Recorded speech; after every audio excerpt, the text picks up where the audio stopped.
Bom, gente, então vamos começar agora, a falar sobre o quinto tópico do nosso conteúdo, que está relacionado à mobilização e transporte de assimilados. Ou seja, o transporte que acontece num tecido, né, diferente do xilema, por várias características, que é o floema. Os estudos relacionados a esse tipo de movimento dos assimilados, eles podem ser marcados aí pelos trabalhos de Marcelo Malpighi. Esse naturalista, né, ele observou que quando ele fazia um sistema de anelamento de caule em espécies eudicotiledôneas com cascas que têm crescimento secundário, ele causava um engrossamento dessa porção superior em relação, né, aqui a parte aérea, o sistema radicular para baixo, essa porção que ficou acima do corte, ela engrossava bem aqui no limite e a de baixo não, e após algum tempo essa árvore, esse arbusto morria. Isso ficou conhecido como anel de Malpighi e muitas pessoas usam esse sistema aí para matar árvores, às vezes por uma ação de vandalismo, problema qualquer. Isso é feito e isso realmente pode causar a morte das plantas, uma vez que o transporte dos assimilados se dá basicamente por tecidos de floema que estão nessa casca e, consequentemente, o fluxo de assimilados para as raízes para. Então, aqui a árvore, a planta não morre de um dia para o outro, mas com o passar do tempo ela acaba morrendo porque não há mais reserva de açúcares, de amido, né, lá nas raízes. A partir do momento que essa reserva de amido foi esgotada, a planta morre porque não tem como respirar, né, e aí o indivíduo, então, como um todo, acaba morrendo. Então, esse é o conhecido anel de Malpighi. A estrutura, né, dos tecidos do floema, a gente pode mostrar aqui para vocês através desse esquema, ela possui uma série de características, né, que diferem do xilema. E algumas são muito marcantes, né? A primeira delas é que são células vivas. Então, diferentemente do que acontece no floema, que é um tecido morto na maturidade, as células do floema são células vivas, que possuem membranas, que possuem organelas. Então aqui é uma representação. O tipo principal de células são os elementos de tubos crivados ou os elementos crivados nas gimnospermas, tubos crivados nas angiospermas e elementos crivados nas gimnospermas. Nós temos aqui uma estrutura que são as placas crivadas, né, regiões que permitem a comunicação entre células e são ricas em plasmodesmos, plastídeos, proteínas, como essa proteína P, por exemplo, que funciona na vedação de placas quando há algum tipo de dano mecânico, de rompimento dos tecidos. A gente vai ver que o transporte no floema se dá sob pressão positiva, né? A pressão positiva tem que ser mantida, senão o transporte não ocorre. Então, por isso, funciona como se fosse uma cicatrização, né? E essas células, né, esses elementos de tubos crivados, ou elementos crivados, são associados a células que têm uma importância muito grande para elas. Nas angiospermas, são chamados de células companheiras. E essas células têm uma característica muito interessante, porque, embora essas células aqui sejam vivas, elas não têm núcleo, essas aqui não têm núcleo. Então, as companheiras e as albuminosas nas gimnospermas, então, em gimnospermas recebe o nome de célula albuminosa. Elas têm núcleo, ou seja, toda a síntese proteica que acontece, incluindo a proteína P, né, se dá por informações genéticas no núcleo das células companheiras, que também vão apresentar grande número de plasmodesmos aí, interconectando essas células.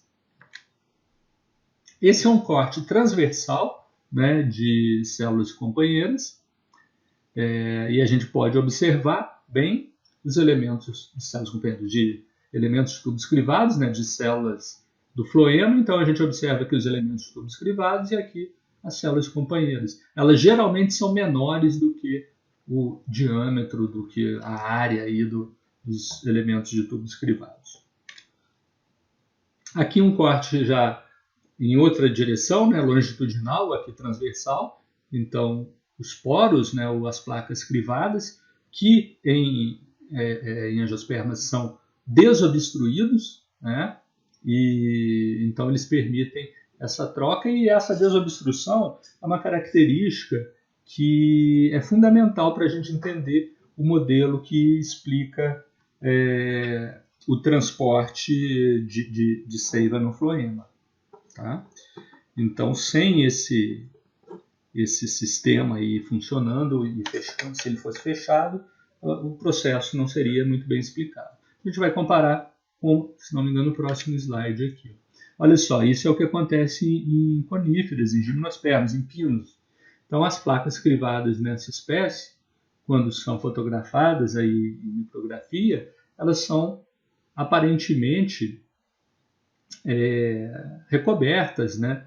E aparentemente fechadas, mas isso não quer dizer nada. Pode ser estruturas, artefatos do corte e também pedaços do retículo endoplasmático, que os plasmodesmos nada mais são que prolongamentos do retículo endoplasmático liso. Tá? Então, mas é um pouco diferente da estrutura característica das angiospermas. Isso aqui é um detalhe em gimnosperma, em coníferas, né? Das células, dos cortes, aí, mostrando as estruturas. Aí aqui a gente percebe a presença das células albuminosas, ele destacando aqui, e as células crivadas. Essas estruturas coloridas aqui de azul são placas de calose.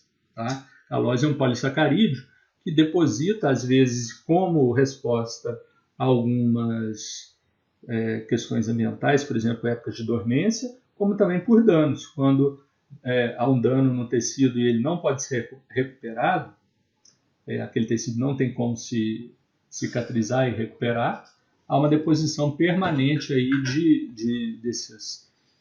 dessa calose para evitar, né, a perda de pressão, né, lacrando ali aquele tecido, evitando que ele extravase, porque a gente vai ver que no floema, ao contrário do que acontece no xilema, a pressão sempre é positiva, ou seja, se tiver um furo, vai estar extravasando.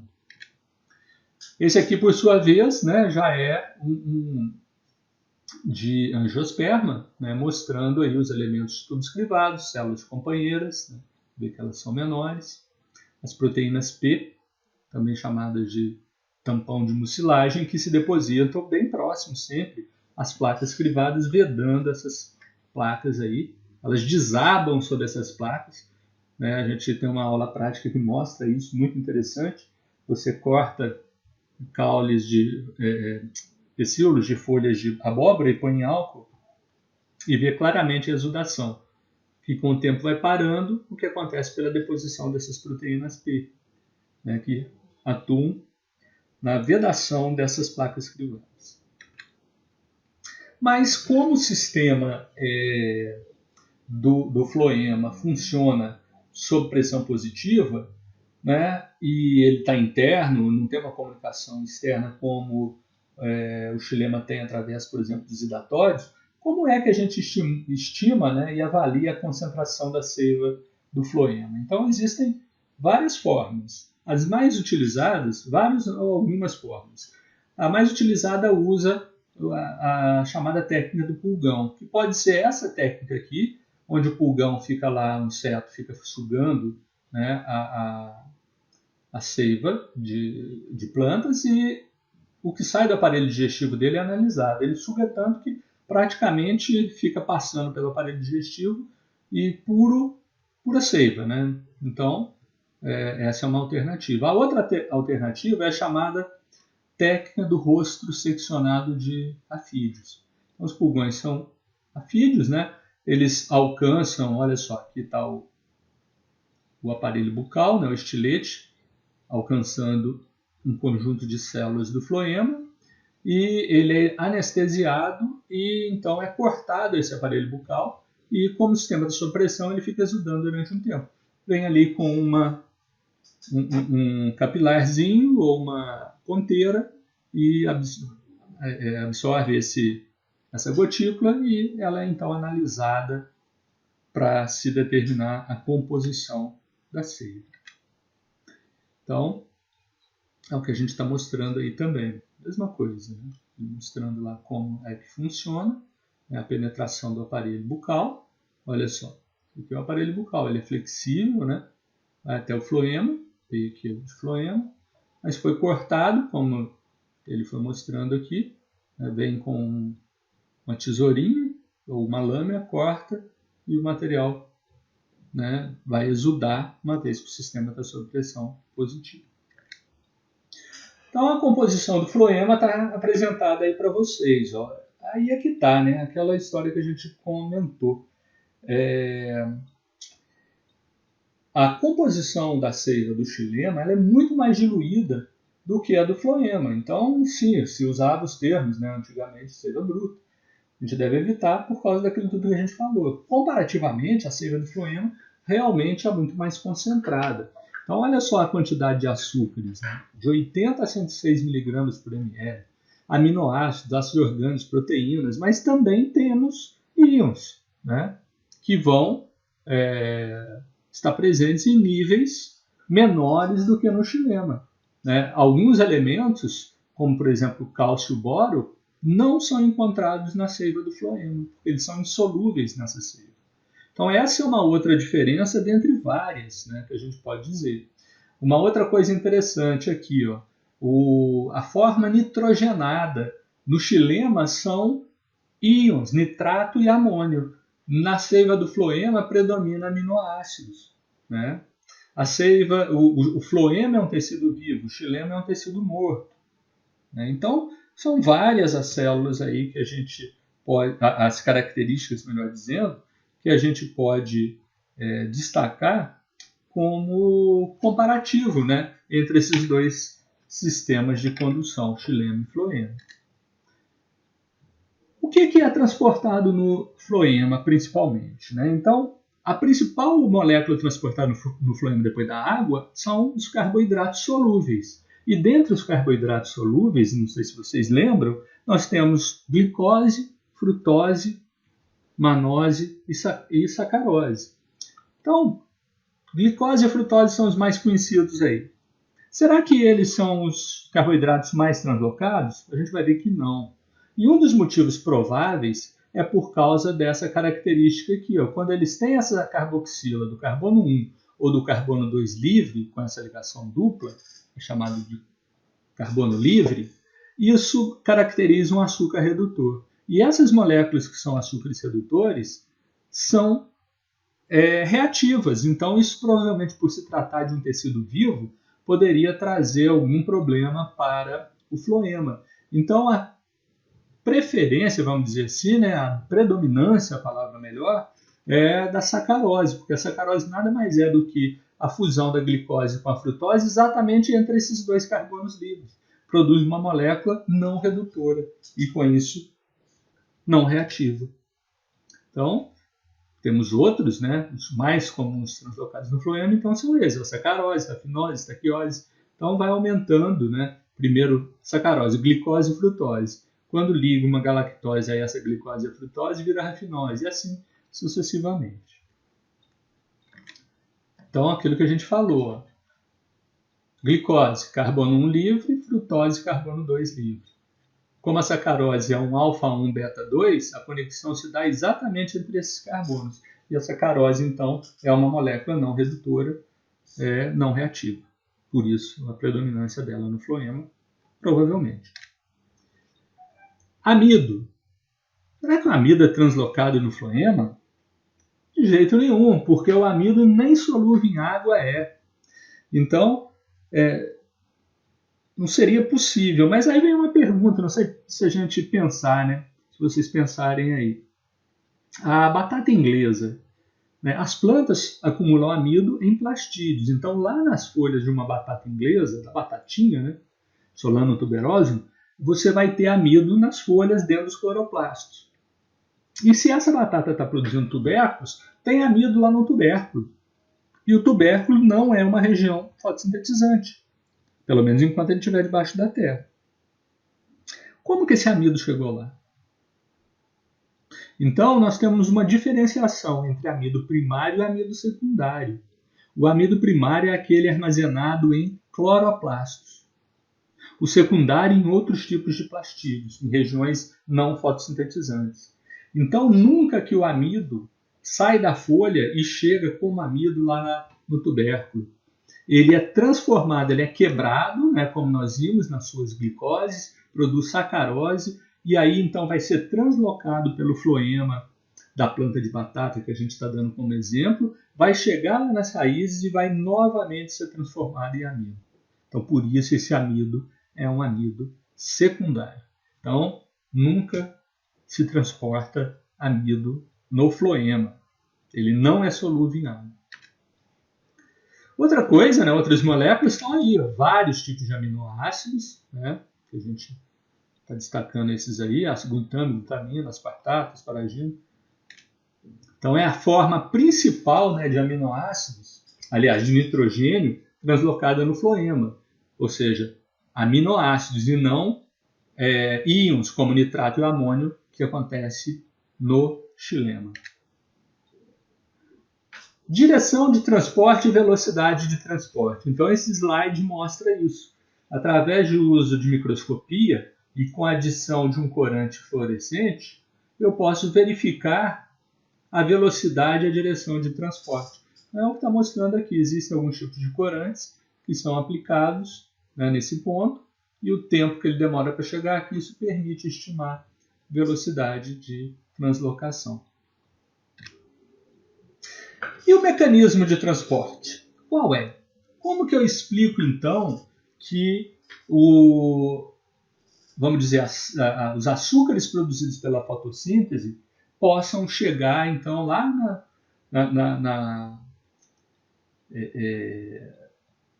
sair lá da folha e ser transportado para uma manga, por exemplo, né? Para uma uva que vai produzir aí um gosto bastante doce quando maduro, né? Mas antes disso nem é doce, né? Então ele vai ser um açúcar, mas depois é transformado em amido, e aí às vezes enquanto o fruto está verde não tem aquele sabor adocicado. Mas enfim, a sacarose é o componente translocado. Então como que isso se dá?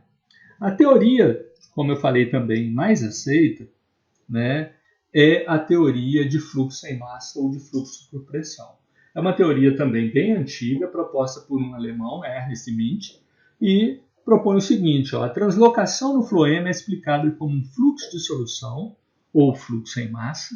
Fluxo sem massa é sempre movimento de grupos de moléculas em resposta a gradiente de pressão, tá? Governado, então, como eu acabei de falar, por um gradiente de pressão, mais especificamente pressão de turgescência, gerado osmoticamente entre a fonte e o dreno. O modelo para explicar esse fluxo é esse que está aí no slide. Então, o que é isso aqui?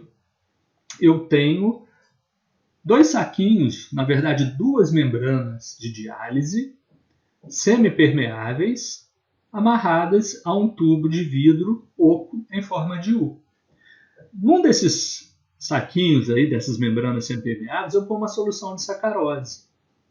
No outro eu ponho água, ou uma solução mais diluída do que essa aqui.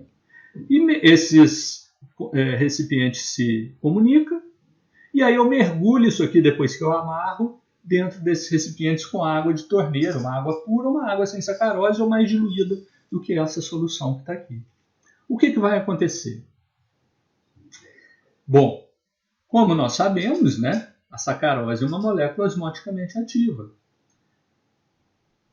Em função dessa característica, ela vai gerar o fenômeno da osmose. E a osmose, a pressão osmótica, é dada por aquela equação, π é igual a RTC. Quanto maior for a concentração de sacarose aqui, maior a pressão osmótica. O que eu vou ter? A entrada de água, ou seja, a passagem do solvente do meio mais diluído para o mais concentrado, através de uma membrana semipermeável, osmose. Isso cria uma pressão de turgescência dentro desse lado aqui. E ele vai expandir até o seu máximo tamanho. vai chegar num ponto que ele não consegue expandir mais, então essa solução começa a subir por esse tubo em U. E aí vai, até chegar nesse outro lado. Na hora que chega nesse outro lado, essa membrana aqui ela é semipermeável. Ela deixa passar a água, mas não deixa passar a sacarose. Então a sacarose que está sendo transportada para o lado de cá fica dentro desse saquinho e somente a água vai sair. Como esses tubos, esses recipientes, melhor dizendo, estão interligados, o nível de água aqui não muda. Mas se eles fossem fechados e separados, obviamente que o nível de água aqui diminuiria e esse nível subiria, porque a água está vindo para esse lado. Mas, enfim, esse é o modelo. Ou seja, e nas plantas, como é que vai ser? Então, vamos repetir aqui. A pressão osmótica gerada pela acúmulo de sacarose e entrada de água causa um fluxo em massa de água e açúcar. Então, eu estou tendo água e açúcar para cá, água e sacarose.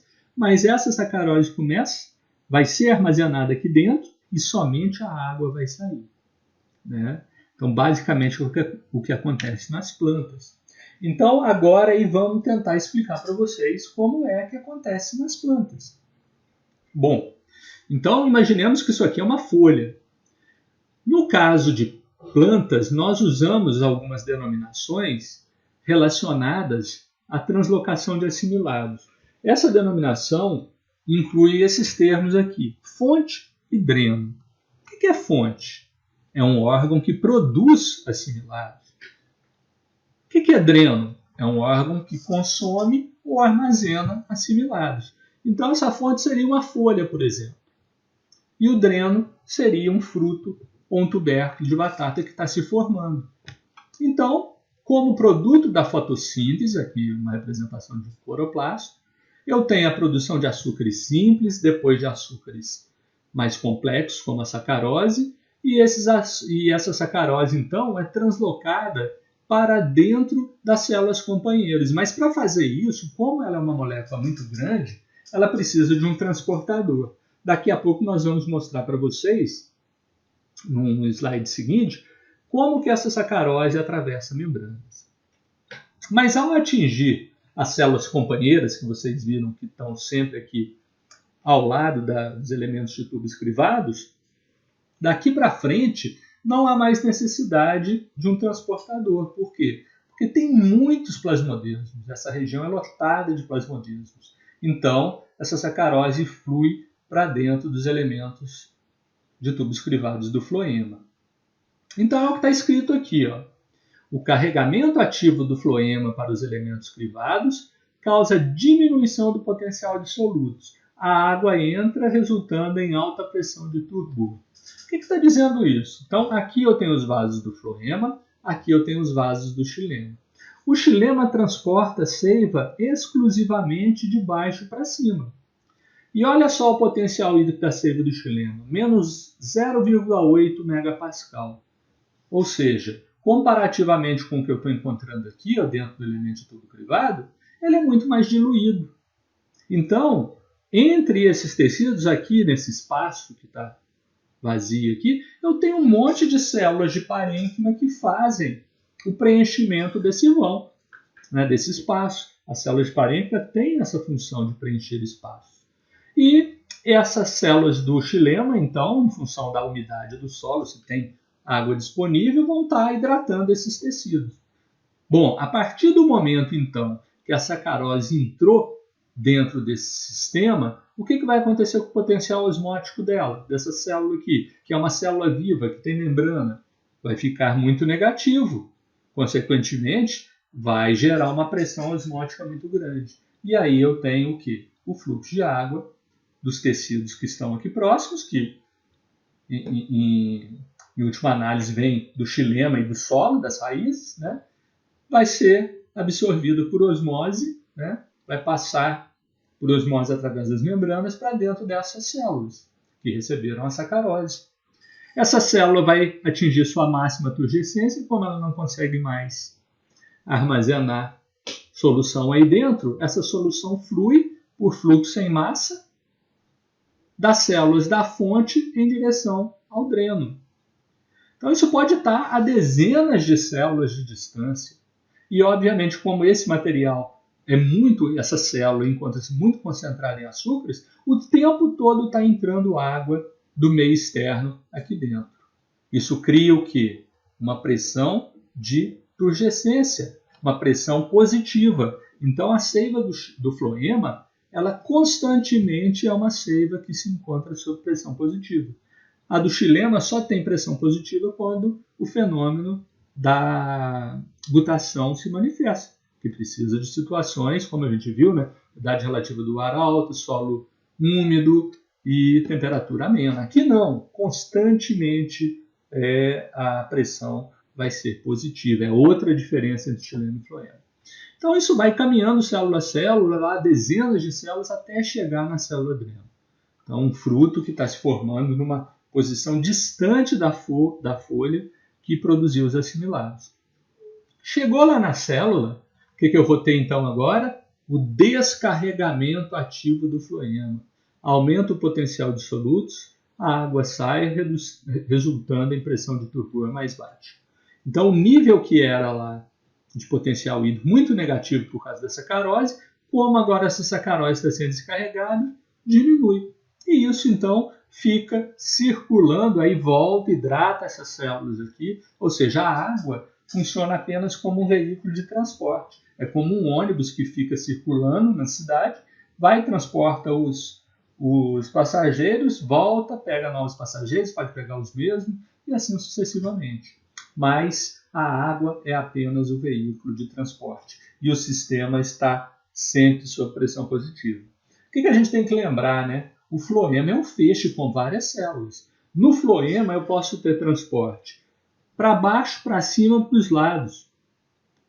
Mas em cada tubo eu tenho uma única direção. No feixe eu posso ter uma parte para cima e outra para baixo. Imagina uma jabuticabeira. A jabuticabeira tem jabuticaba no caule dela todinho. Então, para sustentar o crescimento daqueles frutos ali, você pode ter um tubo que está descendo, outro que está subindo e assim sucessivamente. Já no xilema, não. O transporte é só de baixo para cima. Nós chamamos de acrópeto.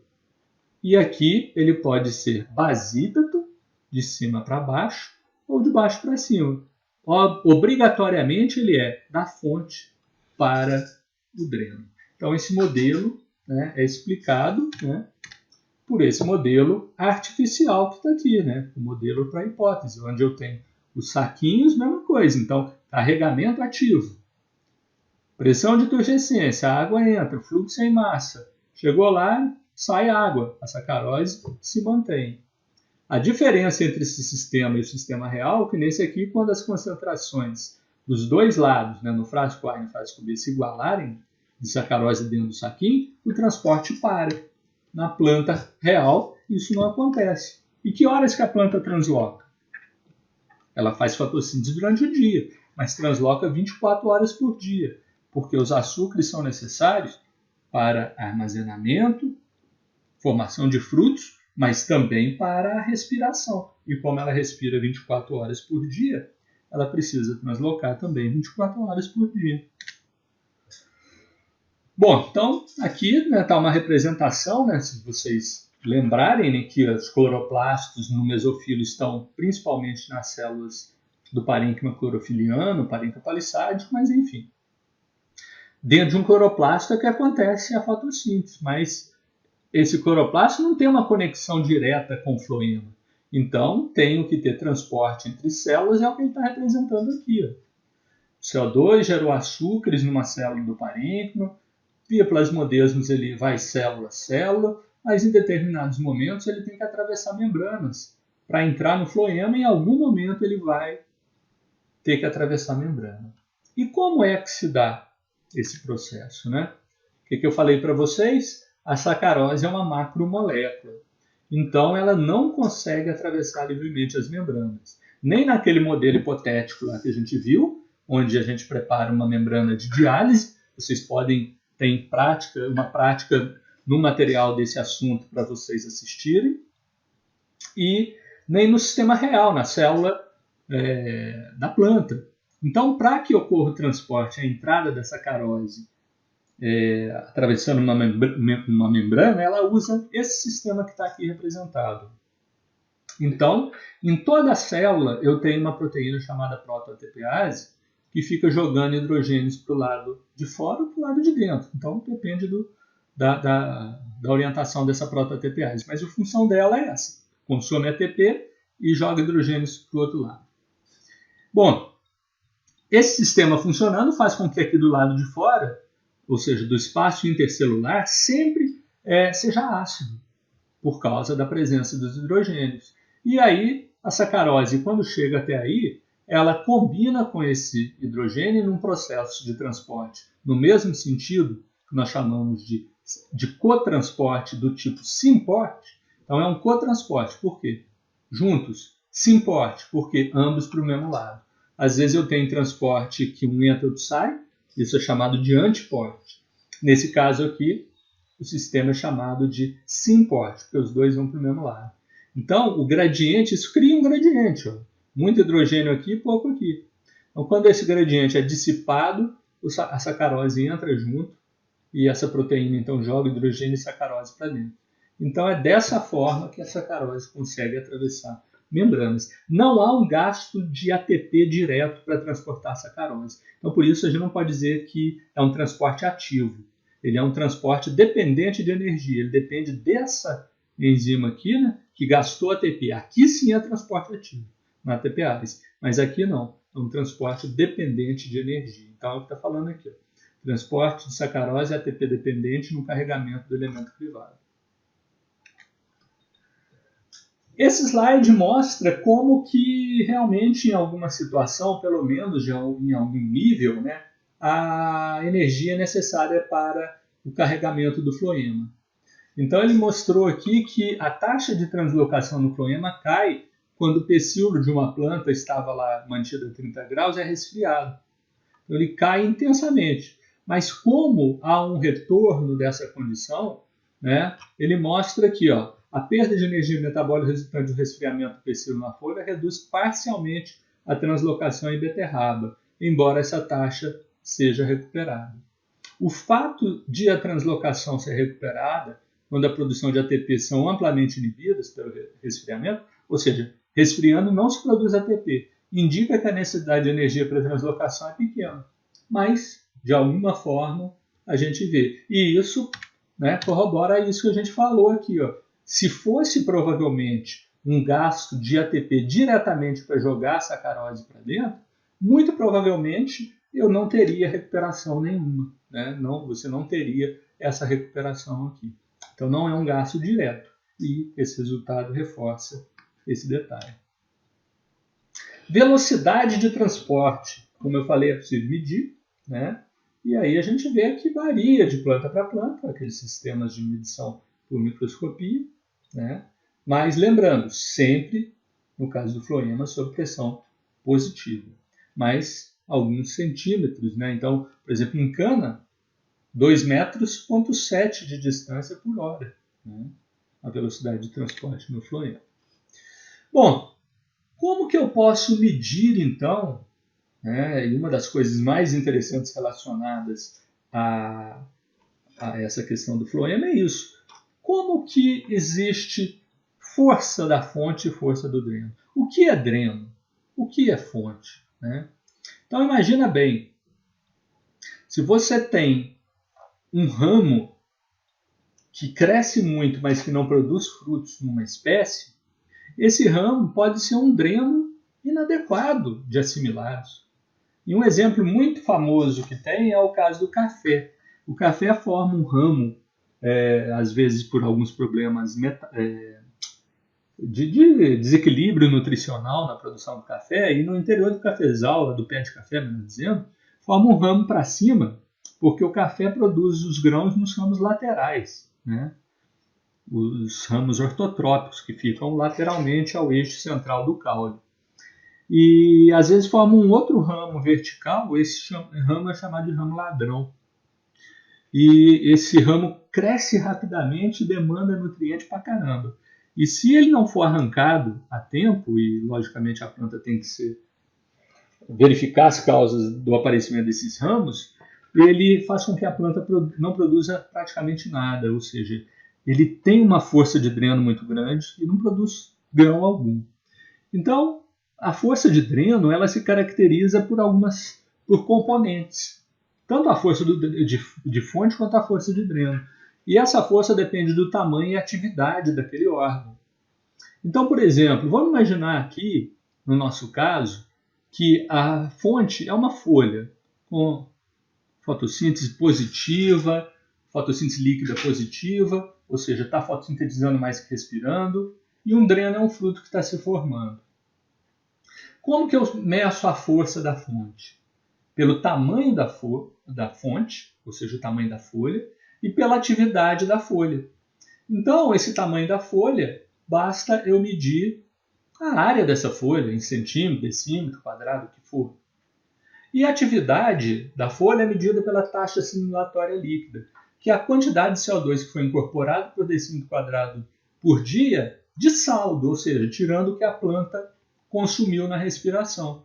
Então, por isso a unidade da força da fonte é em gramas, grama de CO2 incorporado por dia. Então depende do tamanho da folha e do quanto essa folha é eficiente, né, em relação à fotossíntese, quanto que ela vai sobrar depois do que ela respirou. Bom, então quanto maior a folha, maior essa taxa assimilatória líquida, maior a capacidade dessa folha de produzir assimilados. E a força do dreno? Depende também do tamanho desse dreno e da atividade dele. Então, se é um fruto, depende do tamanho dele. E como que eu meço a atividade desse fruto? O tamanho eu meço pelo peso, pelo diâmetro, enfim. Como que eu meço a atividade de dreno de um fruto? Pela chamada taxa de crescimento relativo.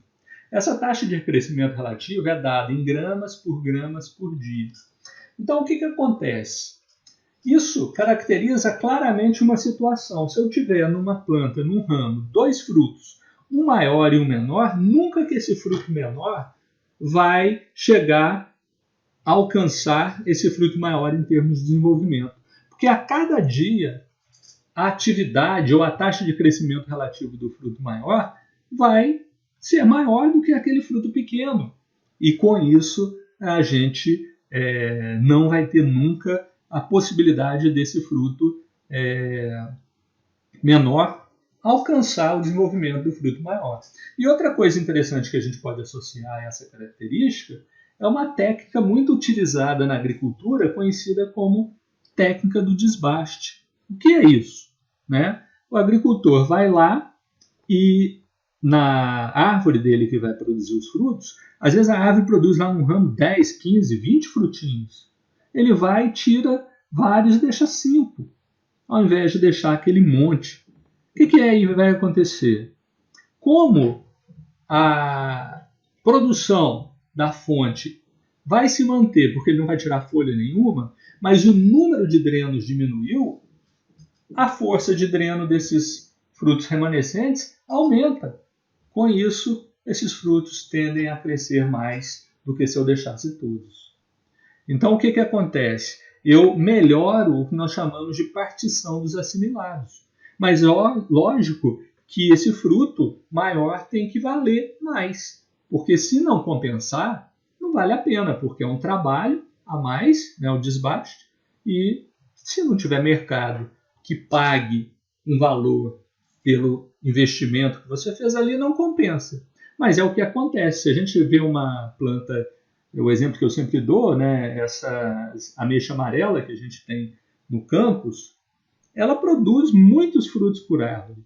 E no supermercado vende um material, né, um fruto, nos supermercados mais sofisticados aí, que é a néspera, que nada mais é do que a ameixa amarela, mas cultivada dessa maneira, com desbaste dos frutos e deixando apenas alguns frutos. E aqueles frutos remanescentes são muito maiores. Né?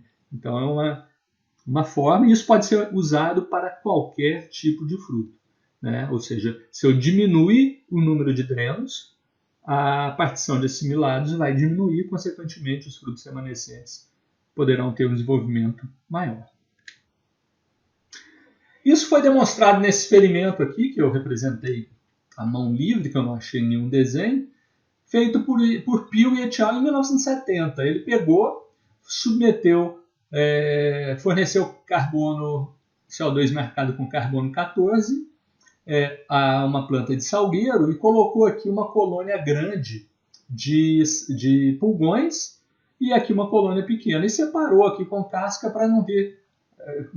tirou uma faixa de casca para não ter influência lateral entre as duas colônias.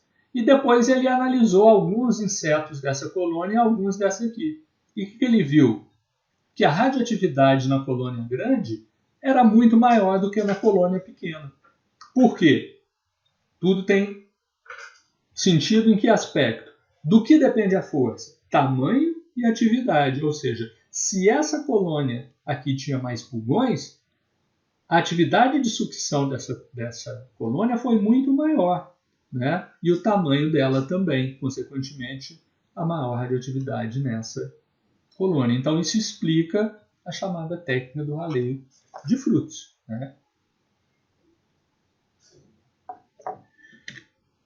Esse é o experimento, né, publicado na literatura aí do Peel e Hu. Então, a colônia grande dele, aqui está invertido, tá? Desculpa. Colônia pequena, 4 a 5 indivíduos, a colônia grande, 15 a 20 indivíduos. E aí ele foi medindo a radioatividade, ó, grande e pequena. Sempre a colônia grande tinha muito mais radioatividade do que na pequena.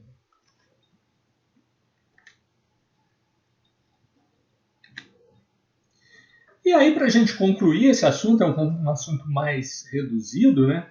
Eu tenho alguns slides aí bem interessantes, né? Alguns cômicos, para a gente pensar. O que eu tenho aí? Nos Estados Unidos é muito comum uma disputa entre agricultores para quem produz a maior abóbora em algumas regiões.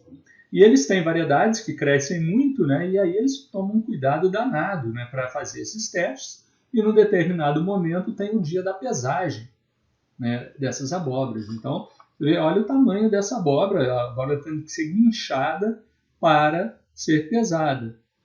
O que é isso aqui? Isso é produto da fotossíntese dessas plantas, né? É fluxo assimilados que aconteceu entrando aqui pelo pecíolo e enchendo esses frutos a partir da fotossíntese realizada nessas folhas. E esses eventos, né, participam aí todas as famílias, as crianças, enfim, e tem coisas muito interessantes, né? Olha só o tamanho disso aqui.